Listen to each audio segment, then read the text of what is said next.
Maaf atas keterlambatan saya Tuku Mini. Tak mengapa Lan Semet. Ada keperluan apa sehingga sudah berulang kali ingin menjumpai saya? Banyak hal yang ingin saya bicarakan, baik itu sebatas cerita dan juga beberapa pertanyaan tentang pendapat Tuku mengenai perjuangan Aceh dan MOU Helsinki. Saya percaya bahwa akan ada pendapat dari Tuku yang akan membawa kebaikan bagi Aceh itu sendiri. Baiklah Lan, sebelum kita berbicara lebih lanjut, boleh saya tahu, kamu datang menjumpai saya ini atas dasar mengapa dan mewakili siapa?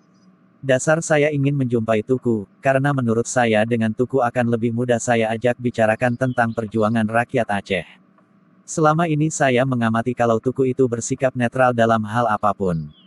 Jadi sudah jelas dasarnya mengapa lebih memilih Tuku untuk saya ajak diskusi ini. Saya tidak mewakili siapapun dan memanfaatkan kesempatan ini untuk ke arah yang salah.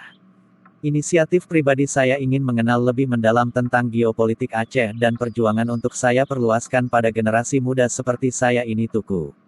Bagus Lan, generasi yang begini yang sangat saya harapkan. Kita berdua tak terlalu jauh beda umur. Saya sudah menganggap kamu seperti adik saya sendiri. Mari kita bicarakan tentang Aceh Tanah Pusaka. Oh ya ada satu hal lagi ingin saya tanyakan Lan. Silahkan Tuku. Saya menyimak penyampaian kamu di awal tadi dan saya simpulkan ada 2 poin utama dari penyampaian kamu. 1. Tentang perjuangan bangsa Aceh dan 2. Bagaimana mengenai MOU Helsinki. Menurut kamu Lan yang mana dulu kita bicarakan supaya efektif dan efisien? Bagaimana jika kita bicarakan dulu tentang perjuangan bangsa Aceh, karena MOU pun lahir tidak lepas dari keterkaitan dengan perjuangan bangsa Aceh. Jika begitu tidak akan efisien Lan walau sudah efektif. Menelusuri perjuangan rakyat Aceh bukan dari fenomena yang kita lihat di depan mata kita sekarang ini. Perjuangan rakyat Aceh harus ditelusuri dari awal mula Perang Dunia Kedua dan sampai sekarang ini. Semasa perdamaian yang disebut-sebut Damai Lamteh. Lalu muncul kembali pergerakan perjuangan rakyat Aceh. Disebabkan perdamaian itu tidak kuat dan tidak terrealisasi. Jadi sudah jelas kemunculan perjuangan kembali ada keterkaitan dengan Damai Lamteh dan kita harus tahu terlebih dahulu di mana letak kesalahan Damai Lamteh sehingga timbul perlawanan kembali. Begitu juga dengan perjuangan yang kita dengar-dengar lewat medsos selama ini. Kita harus tahu dulu letak masalah pada Damai MOU itu sendiri. Jadi jelas di sini yang harus kita diskusi dahulu tentang Damai MOU Helsinki itu sendiri. Luar biasa daya pencernaan Tuku. Memang tidak sia-sia saya menjumpai Tuku. Semoga awal penyampaian Tuku ini akan terekam dalam pikiran saya. Jadi kita akan mulai dari permasalahan MOU Helsinki. Bagaimana pandangan Tuku tentang damai MOU Helsinki antara GAM dan RI? Baik, terima kasih Lan. Kita kekurangan sumber untuk dapat kita kumpulkan informasi tentang mengapa GAM harus memilih damai MOU. Itu suatu hal yang tidak mungkin kita perdebatkan kembali. Pada dasarnya kita ketahui MOU itu sendiri baik dan kita harus tahu apa itu MOU. Terkadang kita terlalu egois dalam memahami MOU itu sendiri. Saya singkatkan di sini. MOU itu sebuah nota kesepahaman. Berawal dari hasil lobi-lobi atau negosiasi, lalu dibuatlah dalam satu catatan nota kesepahaman yaitu MOU. Setelah poin-poin dasar dalam MOU sudah disepakati, maka nantinya akan dibuat dalam bentuk peraturan khusus yang berbentuk undang-undang itu jika berkaitan negara atau bangsa. Namun jika dalam perusahaan disebut kontrak kerja. Boleh Tuku perjelaskan sedikit antara siapa dan dengan siapa negosiasi itu terjadi? Lan, sudah pasti negosiasi itu terjadi antara pihak-pihak yang sepakat berdamai. Jika kita kaitkan damai MOU Helsinki tentang Aceh, antara GAM dan RI Lan. Status dasar MOU itu sama berlaku dimanapun Lan. Yang membedakan cuma ruang lingkup kedudukan MOU. Jika kita kaitkan dengan perusahaan. Untuk lebih mudah lagi kita fahami ia adalah bentuk kerjasama antara pihak-pihak yang telah membuat nota kesepahaman MOU. Jika kita kaitkan dengan MOU Helsinki. Boleh kita fahami segala apapun bentuk aturan harus ada kesepakatan antara kedua belah pihak GAM dan RI. Mereka harus sepakat untuk melahirkan sebuah perjanjian yang mengikat. Jadi menurut Tuku, jika Aceh membuat peraturan berdasarkan MOU Helsinki, mereka harus ada kesepahaman dengan RI. Iya jelas Lan. Jika ada pihak-pihak yang mengatakan kita dengan mudah dapat mengatur diri sendiri lewat Undang-Undang Pemerintahan Aceh yaitu UUPA. Hanya ada 2 kemungkinan untuk orang-orang yang mengatakan itu. 1. Ia tidak paham apa itu MOU. 2. Dia paham, Namun disebabkan ada kepentingan dia harus meyakinkan orang lain walau setiap apapun yang dikatakannya akan selalu terbukti tidak benar. Hampir semua poin-poin dasar MOU bermasalah setelah rampung dibicarakan oleh DPRA.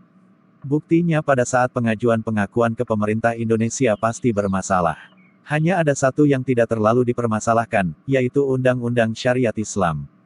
Kenapa? Itu politik Jakarta Lan. Kita bahas di lain waktu. Alhamdulillah, faham saya sekarang, terima kasih Tuku.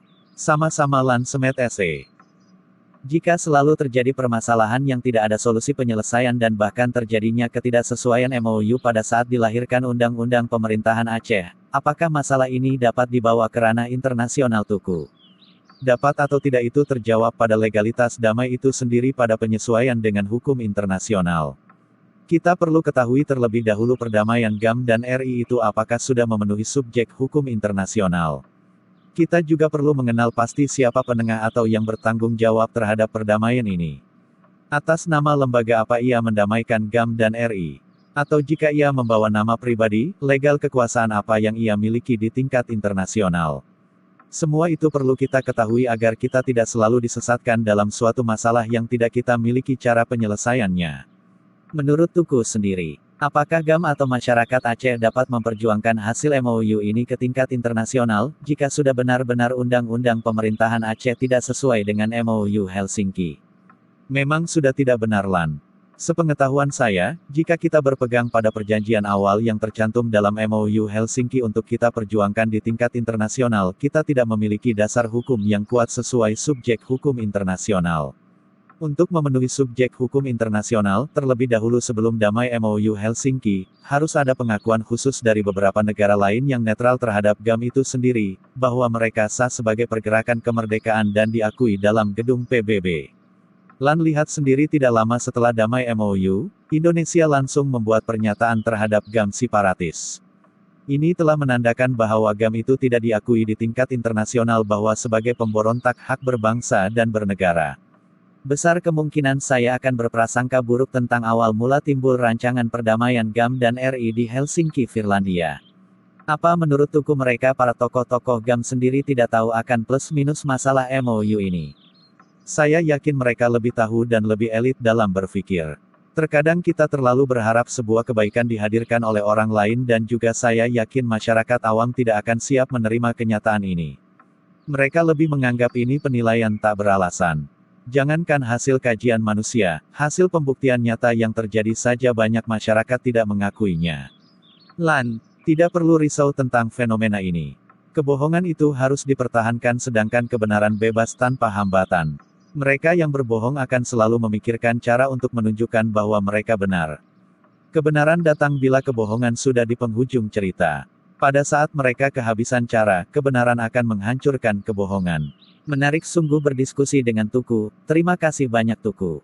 Sama-sama Lan. Oh ya, bisa kamu tunggu sebentar.